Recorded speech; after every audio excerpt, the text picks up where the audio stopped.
तर मवियाकडून उद्या महाराष्ट्र बंदची हाक देण्यात आली आहे। बदलापूरमध्ये झालेल्या चिमुकलीवरील अत्याचाराच्या निषेधार्थ हे बंदचं आवाहन करण्यात आलं।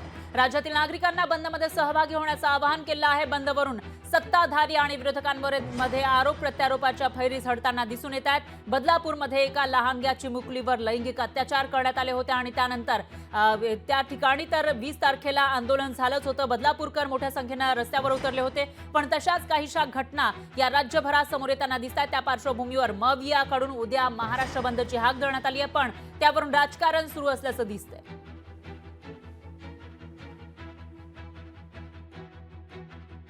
महाविकास आघाडीचे मनसुबे आहेत की या महाराष्ट्रामध्ये मणिपूर सारखं वातावरण तयार करायचं आणि राजकीय पोळी भाजायची, याकरता महाराष्ट्र कधीच साथ देणार नाही, तुमच्या मनसुबाला कधीच साथ देणार नाही।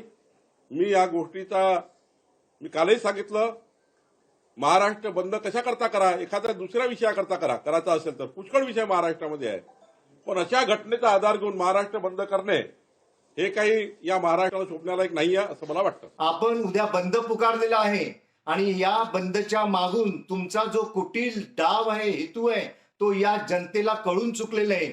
आपण काल काय म्हणालात की महाराष्ट्राच्या जनतेने बांगलादेश प्रमाणेच बांगलादेशच्या पंतप्रधान शेख हसीना यांना ज्याप्रमाणे घरात घुसून हाकलून लावलं, मारलं, त्याप्रमाणेच तुम्ही मंत्रालयात घुसा, त्याप्रमाणेच तुम्ही या सरकारच्या मंत्र्यांच्या घरामध्ये घुसा आणि यांना हाकलून लावा।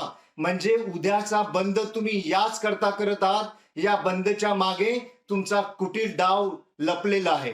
बंद कशासाठी आहे की जी घटना बदलापूरला झाली त्याच्या विरोधात एक निषेध म्हणून तिथं आपण बंद पुकारला आहे। त्या विरोधात पण सदावर्ते जात असल्यामुळे देवेंद्र फडणवीस साहेबांनी फोन केला असेल, हे चल आता तुझं मदत लागणार आहे, जा कोर्टात।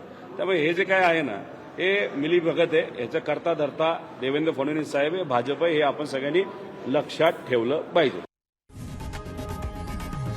लोकशाही मराठी ऐका, पहा, जागरूक रहा।